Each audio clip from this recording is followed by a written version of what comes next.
샬롬 샬롬 샬롬 샬롬 샬롬. 하나님 사랑합니다. 여러분 주 안에서 사랑합니다. 오늘 출애굽기 22장 말씀이죠.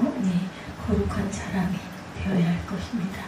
21장에서는 종에 관한 법률 그리고 폭행과 신체 상해에 관한 법률에 대해서 저희가 살펴봤습니다. 오늘 22장부터는 배상에 관한 법이 나왔네요. 배상.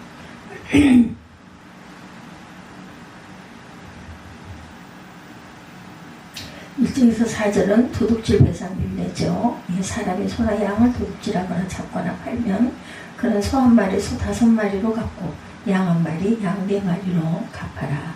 4-5배 배상을 하라 이렇게 말씀하고 있습니다.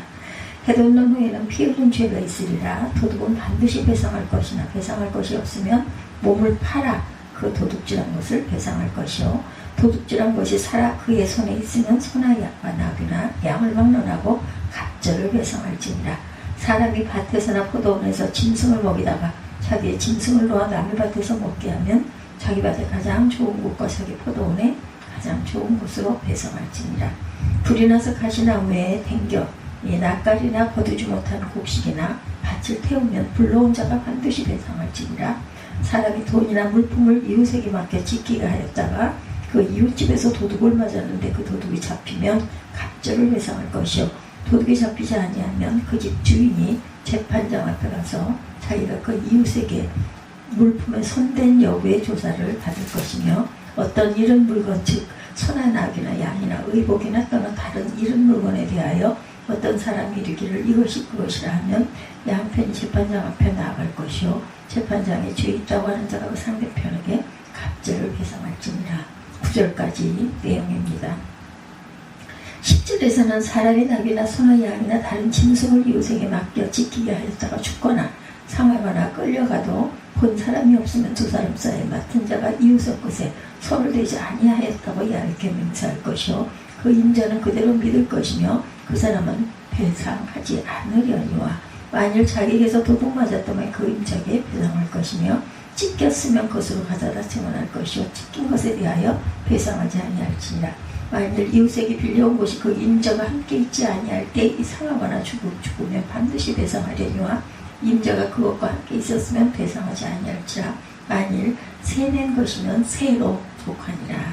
그 다음에 16절부터는 도둑에 관한 법에 대해서 말씀하고 있습니다. 사람이 약혼하지 않은 처녀로 깨어 돈침하였으면 납폐금을 주고 아내로 삼을 것이요. 만일 처녀의 아버지가 딸을 그에게 주기를 거절하면 그는 처녀에게 납폐금으로 돈을 낼지니라. 너는 무당을 살려두지 말라. 짐승과 행음하는 자는 반드시 죽일지니라. 야훼 외에 다른 신에게 제사를 드리는 자는 멸할지니라. 너는 이방 나그네를 압제하지 말며 그들을 압제하지 말라. 너희도 애굽 땅에서 나그네였음이라. 과부나 고아를 해롭게 하지 말라. 내가 만일 그들을 해롭게 함으로 그들이 내게 부르짖으면 내가 반드시 그 부르짖음을 들으리라. 나의 노가 맹렬함으로 내가 칼로 너희를 죽이려니 너희 아내나 과부가 되고 너희 자녀는 고아가 되리라. 내가 만일 너와 함께한 내 백성 중에서 가난한 자에게 돈을 구워주면 너는 그에게 채권자 같이 하지 말며 이자를 받지 말 것이며 만일 이웃의 옷을 정당 잡거든 해가 지기 전에 그에게 돌려보내라. 그것이 유일한 옷이라. 그것이 그의 알몸을 가리를 옷인즉 그가 무엇을 입고 살겠느냐. 그가 내게 부르짖으면 내가 들으리니 나는 자비로운 자이니라. 너는 재판장을 모독하지 말며 백성의 지도자를 저주하지 말지니라. 너는 내가 추수한 곳과 내가 짜낸 집을 바치기를 더디하지 말지며 내 처음 난 아들들을 내게 줄지며 내 소와 양도 그와 같이 하되 이래 동안 어미와 함께 있게 하다가 여드레 만에 내게 줄지니라. 너희는 내게 거룩한 사람이 될지니 들에서 짐승에게 찢긴 동물의 고기를 먹지 말고 그것을 개에게 던질지니라. 이렇게 말씀하고 있습니다. 여러 가지 도덕에 관한 법, 배상에 관한 법들이 나와 있습니다. 함께 자세하게 보면서 말씀을 읽으면서 우리가 뜻을 새깁니다. 1절에서 4절이죠. 도둑은 도둑질한 것은 배상윤례법이죠. 소나 양을 도둑질하여 잡거나 팔면 그는 소 하나에 소 5마리로 갚고 양 하나에 양 넷으로 갚을 지니라. 1절이죠. 양보다 소를 더 많이 배상합니다. 더 소중한 가축을 잃은 피해자가 고통을 받고 큰 짐승을 훔친 가해자가 더 치밀하게 계획했을 것이기 때문이다. 침입한 도적을 죽이면 기본적으로 정당범이지만 해도 후에 죽였다면 과잉 방어로 여겨서 피 흘린 죄를 묻는다. 2절에서 3절에 증거합니다. 도둑의 생명이라도 생명 자체는 귀하게 여겨서 함부로 죽일 수 없게 되어 있어요. 훔친 것은 반드시 배상하는 것이 원칙입니다. 딱한 사정이 있어도 하나님께 회개만 하고 끝낼 수 없고 가난하다고 배상이 면제되지는 않았어요. 그 몸을 팔아서라도 배상하게 하셨습니다. 3절 하반절에 나와 있죠. 두 번 다시 도둑질하러 엄두를 내지 않고 성실하게 살게끔 배상이 또 높았죠. 도둑한 짐승이 살아 그 도둑 손에 있으면 갑절로 배상이나 4절입니다. 살아있다면 임자에게 돌려줄 수 있기 때문이죠. 잡거나 팔아버려서 원상복구가 불가능하면 피해자에게 더 큰 고통을 주겠죠. 잃어버린 짐승이 임자에게는 재물 이상의 의미가 있을 수 있기 때문입니다. 소중한 의미까지 없앤 죄는 더 무겁게 벌하는 것이 공의롭죠. 이미 처분한 상황은 죄질이 더 나빠졌다는 뜻이고 죄 지은 일을 후회하며 갈등하는 상태가 아니라 시침이 때리고 증거까지 없앤 상태이기 때문이다. 훔친 것을 신속하게 처리했다면 계획 범죄거나 숙달한 범죄로 볼 수 있습니다. 하나님은 정신적 피해와 좌절까지 고려해서 배상하게 하십니다. 5, 6절은 곡물 배상 윤례입니다. 가축이 이웃의 밭이나 포도원을 망쳤을 때 자기 밭이 제일 좋은 곳과 자기 포도원의 제일 좋은 곳으로 배상합니다. 밭이 가장 좋은 곳 그리고 자기 포도원의 제일 좋은 곳으로 짐승 관리를 소홀히 해서 부주의하겠다고 어떤 손해를 끼쳤으면 반드시 배상해야 했다. 6절이죠. 미안하다는 말로 떼어오거나 갚아주면 될 것 아니냐 큰 소리 치면서 손해 입힌 만큼만 배상하면 끝낼 수가 없었어요. 하나님은 죄상의 보상을 하게 하십니다. 이런 율례는 이웃을 시기하여 은근슬쩍 농사를 망치려는 시도를 방지하고 있습니다. 서로에게 난처한 사건이 발생했지만 가해자는 미안한 전심을 전달할 수 있고 피해자는 사과의 진정성을 느낄 수 있어서 좋은 관계로 발전할 수 있다라는 의미를 가지고 있습니다.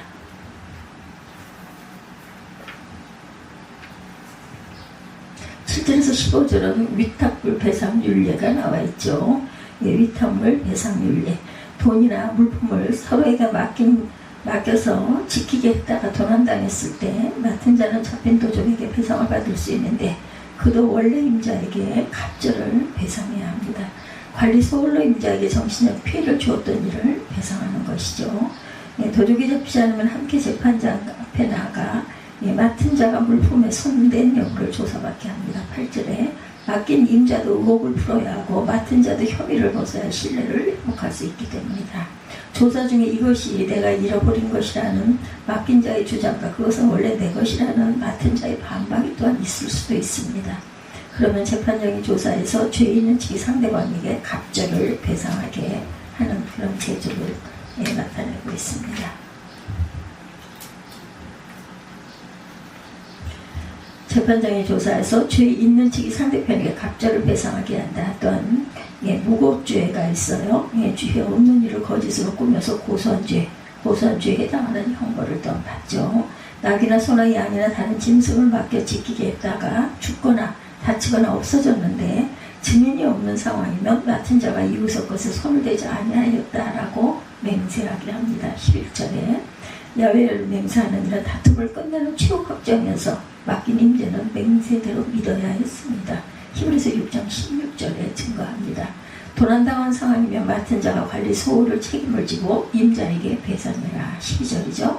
맹수에게 찢겨 죽었을 때는 증거물을 제시하면 배상하지 않아도 됩니다. 13절입니다.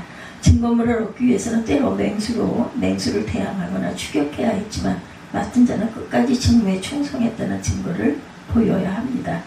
고린도전서 4장 2절에 증거하고 있습니다. 빌려온 짐승이 임자가 함께 있을 때 상하거나 죽었다면 배상하지 않지만 세내고 빌린 짐승일 경우에 세돈은 물어야 했다. 4절에서 15절입니다. 위탁 관련 율례들은 양측이 공평하게 책임지게 합니다. 이는 맡긴 자나 맡은 자가 함께 결과를 책임지는 원리이죠. 16, 7절은 행운 관련 배상 율례, 자녀를 빼어 동침하였으면 결혼집 창감에 은 50세겔을 주고 평생 아내로 삼아야 했다. 신명기 22장 28, 9절에서 말씀하고 있습니다. 결혼하거나 혼인한 여인, 정혼하거나 혼인한 여인과 가늠하는 가정을 파괴함으로 돌을 던져 사용했지만 혼전 상황에서는 자기 행동을 평생 책임지게 합니다. 또한 혼인 없는 성관계를 허용하지 않았는지 처녀의 아버지는 사위 삼기를 거절할 권리가 있는데 혼사를 거절해도 결혼지참금은 받을 수가 있습니다. 성폭행한 여인의 가족에겐 충격적인 폭행을 한 것이라 종종 잔인하게 보복을 당하기도 합니다. 율례는 이러한 보복을 받고 큰 상처를 안고 살아갈 여인의 앞날을 위한 기초 생활 자금을 마련해 준 것이죠. 단언하신 율례에 대해서 피요법에 대해서 말씀하고 있습니다. 행음도 우상숭배에 관련되면 최고 형벌을 받을 수 있다. 너는 무당을 살려두지 말지니라. 무당은 귀신과 영혼이 내통한 영적 행음인데 살려두지 말라고 말씀하죠. 짐승과 행음하는 자도 반드시 죽이라고 말씀하고 계세요. 야외 외에 다른 신에게 희생을 드리는 자는 멸할지니라 20절에 증거하죠. 그 뒷일을 보면 수많이 고대 근동 우상숭배 예식이었던 것 같습니다. 우상숭배는 영적 행음이고 행음은 쾌락에 무릎 꿇는 쾌락숭배입니다. 우상숭배는 행음은 우상숭배만큼 사악하다. 마음에 하나님 누구를 싫어하는 사람은 자기 욕망에만 충실해서 결국은 인간성을 상실한 행동을 합니다. 비정상적인 욕망을 정상으로 여기고 행하는 것 자체가 심판 아래 있다는 증거죠. 로마서 1장 28절입니다. 21절에서 27절은 사회적 약자에 관한 율례입니다. 하나님은 이방 나그네를 학대해서는 안 될 이유로 그들도 애굽 땅에서 나그네였음을 기억하라 말씀하시죠. 21절에 과부나 고아를 해롭게 하지 말아야 할 이유로 과부와 고아가 하나님께 부르짖으면 들을 것이다. 22, 3절 말씀이죠. 이스라엘이 바로의 압제 아래 부르짖었을 때 들으셨던 것처럼 하시겠다는 것이고 하나님 백성은 하나님의 은혜를 머리로 기억하는 대신 삶으로 표현했습니다. 날이 녹아 맹렬함으로 내가 칼로 너희를 죽이리니 너희 아내는 과부가 되고 너희 자녀는 고아가 되리라. 24절이죠. 하나님은 역전의 하나님이세요. 어제의 약자를 오늘의 강자로, 오늘의 강자를 내일의 약자로 만드실 수가 있죠.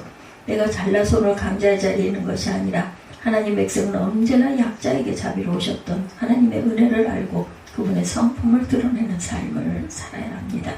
25절은 은행거래나 상거래 상황이 아니라 개인이 가난한 형제에게 돈을 빌려주는 그런 상황이죠. 25절 보죠. 내가 만일 너와 함께한 내 백성 중에서 가난한 자에게 돈을 구워주면 너는 그에게 채권자같이 하지 말며 이자를 받지 말라 이렇게 말씀하고 있어요.